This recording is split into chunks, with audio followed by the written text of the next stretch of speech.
Assalamualaikum warahmatullahi wabarakatuh. Alhamdulillahirabbil alamin wa bihi nasta'in wa ala umuri dunya waddin. Wassalatu wassalamu ala asyrafil anbiya'i wal mursalin wa imamil muttaqin wa ala alihi wa sahbihi ajmain. Amma ba'du. Para pemirsa Khilafanus yang dirahmati Allah, jumpa lagi dengan program Kabar Petang. Hari ini kita akan membahas tema-tema terkini dengan narasumber yang kredibel tentu saja dari sudut pandang Islam. Inilah Kabar Petang selengkapnya.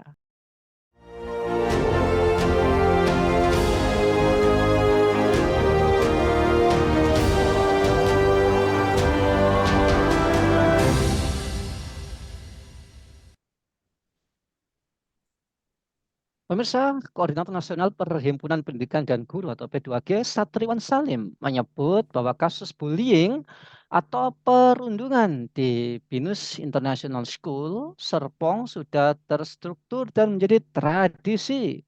Hal ini berkaitan dengan utas akun X @bospurwa yang mengatakan bahwa subkultur bernama Geng Tai, Masya Allah, sebagai pihak yang diduga melakukan perundungan sudah diteruskan oleh 9 generasi. Untung bukan 9 naga gitu ya.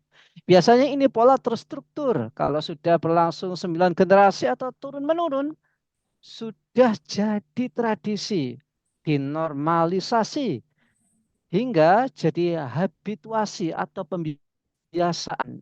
Ucap Satriawan pada Senin 19 Februari 2024. Nah, pemirsa, mengapa perundungan ini terus terjadi? Apa dampaknya bagi korban? Lantas bagaimana cara untuk memerangi perundungan ini, terutama terhadap anak-anak kita? Untuk membahasnya, kami terhubung dengan praktisi pendidikan Bung Indarto Imam. Assalamualaikum Bung Imam. Waalaikumsalam warahmatullahi wabarakatuh. Gimana kabarnya Bung?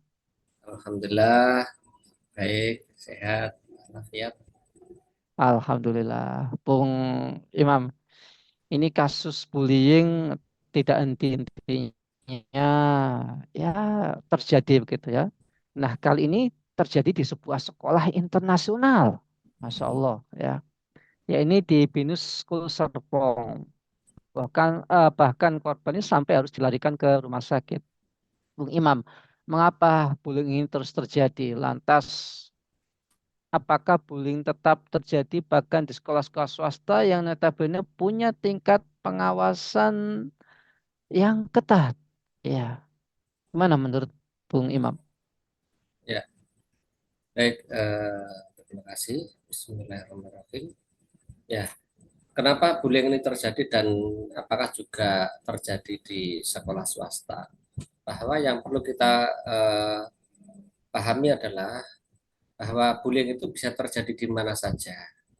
Ya, karena bullying itu terdapat meskipun sekolah swasta itu memiliki tingkat pengawasan yang lebih ketat, ya, sekolah swasta itu juga cenderung kalau dilihat daripada sekolah-sekolah terutama sekolah swasta yang memang sekolah swasta itu yang memiliki kualitas yang baik ya, memiliki aturan yang baik, memiliki perhatian yang baik itu tetap saja terjadi. Hanya saja masalahnya bahwa intensitas terjadinya bullying antar sekolah itu tentu berbeda. Nah, kenapa bullying itu tetap terjadi di sekolah-sekolah swasta? Karena memang bahwa eh, di sini memang bahwa setiap diri anak, setiap diri siswa yang bersekolah itu memang memiliki kecenderungan untuk melakukan tindakan-tindakan yang itu karena dia lakukan karena memang memiliki potensi, memiliki kekuasaan, memiliki kekuatan sehingga melakukan bullying kepada siswa atau kepada anak-anak yang lebih lemah atau lebih rendah. Itu juga, nah ini kenapa terjadi? Ini adalah bagian dari bentuk yang setiap ada di manusia itu ingin diakui, nah, memiliki keinginan diakui oleh orang lain, ingin menunjukkan kekuatannya, ingin menunjukkan kemampuannya, ingin menunjukkan bahwa dia lebih kuat, lebih hebat, sehingga kadang ada perasaan mereka lebih tinggi, merendahkan orang, dan lain sebagainya. Nah, itu terjadi pada diri individu. Dan tentu kejadian ini karena diperparah lagi karena kondisi eh, kondisi pemahaman terhadap siswa tentang bagaimana rasa empati, rasa peduli, rasa suka menolong, rasa menghormati, menghargai ini mulai terkikis atau kurang memiliki pemahaman yang lebih dalam terkait dengan bagaimana kita memiliki atau anak itu memahami tentang pentingnya etika, tentang pentingnya empati, tentang pentingnya bahwa menghormati orang lain, bersikap baik pada orang lain itu adalah suatu kebaikan, suatu yang bernilai, bermakna dalam kehidupan, yaitu tidak hanya mendatangkan kebaikan antar sesama teman, tetapi lebih dalam bagi sebagai seorang muslim itu adalah sebagai bentuk nilai keimanan yang mereka yang harus bisa bersikap menyenangkan, berbuat baik, suka menolong, suka membantu kepada orang lain. Nah, dari segi inilah yang saat ini kondisi pelajar ini penanam nilai terhadap nilai terhadap suatu pandangan hidup terhadap kehidupan yang akan datang ini masih kurang, yaitu nilai-nilai keimanan, nilai-nilai ketakwaan ini yang perlu mendapat perhatian lebih. Saya kira demikian. Ya, Bung Imam, ini kan kalau kita melihat ya, anak-anak ini memang apa namanya dalam komunitas yang mereka ini butuh teman, butuh apa namanya, kepekaan sosial juga. Nah, ini kira-kira peran orang tua dalam kasus bullying ini seperti apa? Kalau lapor udah lapor, tapi gimana peran keluarga, lingkungan untuk mengatasi kasus bullying ini, Bung Imam? Ya, jadi bagaimana peran keluarga terhadap kasus bullying? Nah, ini di kondisi yang saat ini bahwa peran orang tua, keluarga yang mestinya adalah dekat dengan anak, mestinya memberikan perhatian anak. Kadang banyak di situasi seperti ini, kondisi orang tua itu sibuk bekerja, orang tua banyak aktivitas di rumah, ketika di luar rumah banyak juga masalah, ketika sampai rumah kurang memberi perhatian kepada anak karena sudah capek kerja, sudah sampai memberikan cukup, kadang ada yang berpandangan sudah cukup memberikan materi yang diperlukan oleh anak atau keluarga. Dan aspek ini sangat ketika ini terjadi kepada suatu keluarga ya kita bisa melihat bahwa kondisi keluarga ini uh, kondisi yang kurang baik, kurang kurang ideal begitu. Nah, ketika orang tua sudah memberikan perhatian, memberikan contoh yang baik, kehidupan keluarganya harmonis, insya Allah kondisi seperti ini anak-anak yang tidak akan melakukan bullying.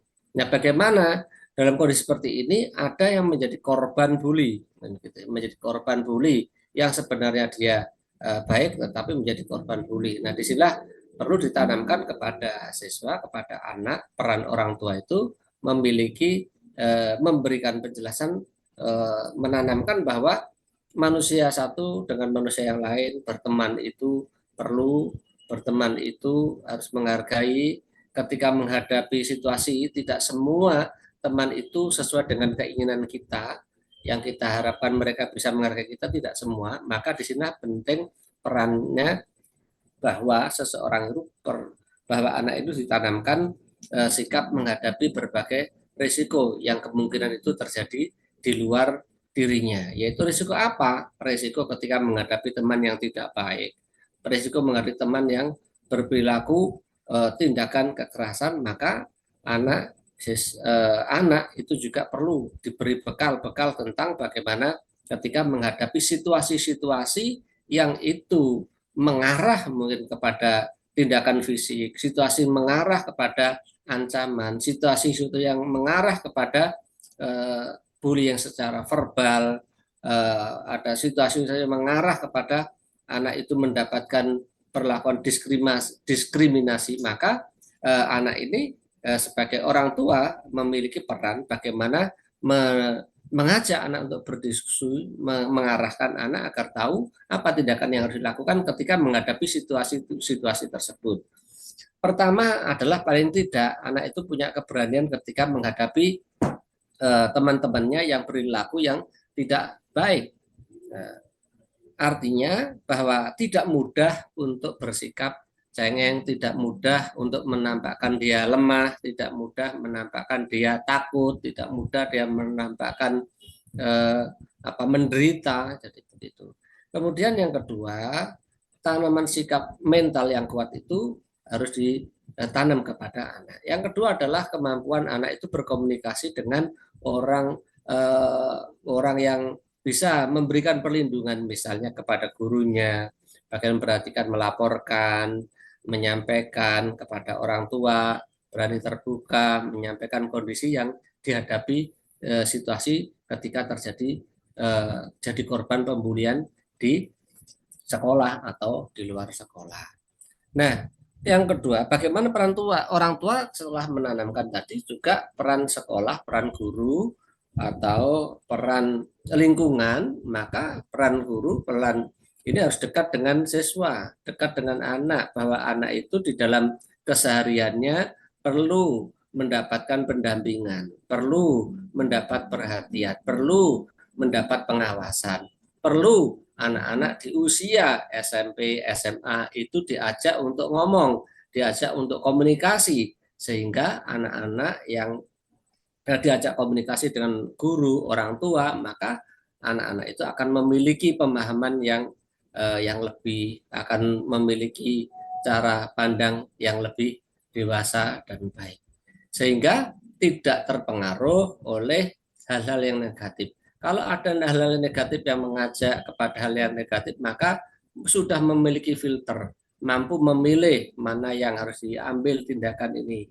yang baik atau yang buruk, mana yang harus ditinggalkan, mana yang berisiko melanggar hukum, mana yang tidak berisiko. Anak sudah paham. Ini peran orang tua, guru, lingkungan perlu memahamkan kepada anak dan menciptakan anak-anak dalam kondisi aman. Bagaimana menciptakan kondisi anak-anak di sekolah itu aman? Tentu ketika ada persoalan bullying, ada laporan terkait dengan terjadinya tindak kekerasan baik verbal maupun secara fisik, hendaknya segera untuk ditangani, segera hendaknya diselesaikan persoalannya, tidak didiamkan atau dianggap hal yang wajar, yang biasa-biasa saja. Itu akan menjadikan bullying itu marak ketika tindakan menyakiti teman itu dianggap wajar. Maka di sini perlu segera tindakan untuk ditangani oleh pihak-pihak yang terkait, yaitu orang tua ataupun sekolah, guru, dan sebagainya. Demikian. Ya, terakhir Bung Imam, bagaimana seharusnya peran negara atau hal ini sistem Islam dalam sistem kenegaraan dalam Islam dalam menyelesaikan bullying ini? Karena kalau kita berharap dalam sistem saat ini kayaknya susah ya terus terjadi gitu. Ya, tentunya dalam Islam itu ada yang namanya pendidikan penanaman akidah, keimanan, ketakwaan, keyakinan terkait terhadap nilai-nilai suatu kehidupan. Nah, inilah peran negara bagaimana pendidikan tentang akidah, tentang perilaku baik itu akan mendatangkan pahala, bahwa perilaku berbuat buruk itu akan mendatangkan dosa, dan perilaku baik itu mengakibatkan terjadinya kebaikan-kebaikan yang lainnya. Dan ini harus ditanamkan bahwa orang berperilaku baik itu tidak hanya sekedar baik untuk manusia, tetapi kebaikan itu diyakini bahwa ini adalah perintah dari Allah Subhanahu wa taala. Ini adalah contoh dari Rasulullah, sehingga perilaku kita yang kita lakukan itu ada nilainya. Nilai apa? Nilai keimanan, nilai ketakwaan. Begitu juga ketika anak itu ditanamkan ketika berperilaku buruk, itu tidak hanya sekedar buruk merugikan dirinya sendiri di dunia, tetapi juga keburukan itu akan mendatangkan keburukan-keburukan yang lain dan tentunya akan mendatangkan dosa dan murka dari Allah Subhanahu wa taala, dan itu perilaku yang tidak dicontohkan oleh Rasulullah. Maka sudah sepantasnya, sudah seharusnya anak itu atau kita menghindari atau meninggalkan perilaku buruk. Ya, inilah baik dan buruk, pahala, dosa harus ditanamkan sejak dini. Diberikan contoh-contoh kebaikan, nilai kehidupan bagaimana manusia yang berperilaku baik pada manusia yang lain yang telah dicontohkan oleh Rasulullah Muhammad SAW. Ini yang pertama. Yang kedua, tentu di sini ada peran keluarga. Islam memberikan eh, apa di dalam keluarga itu ada ayah, ada ibu yang di situ memiliki peran bagaimana seorang eh, ayah ibu terhadap anak ini mendidik anaknya, memberi contoh, ya, memberi teladan, mengajak ibadah, ya, memberi pendidikan yang baik, mengarahkan kepada teman yang baik, dan lain sebagainya. Ini adalah Islam bagaimana tidak hanya menanamkan pada diri pribadi, tetapi juga kepada keluarga yang dekat dengan anak-anak. Terus yang kedua, yang ketiga tentu di tengah-tengah masyarakat, masyarakat pergaulan di tengah-tengah masyarakat itu, maka Islam itu akan memberi dalam kondisi masyarakat yang baik itu tentu di tengah-tengah masyarakat itu adalah keinginan hal berbuat kebaikan di tengah-tengah masyarakat itu menjadi hal yang apa ya, yang bertumbuh gitu ya, bertumbuh, saling menghargai orang, saling membantu orang, saling menolong, tidak saling mencuekin, tidak saling mengganggu, tumbuh. Kemudian ketika ada penyimpangan sosial di tengah-tengah masyarakat, maka masyarakat sadar bahwa penyimpangan sosial itu misalnya adalah ancaman, misalnya adalah pertengkaran, misalnya adalah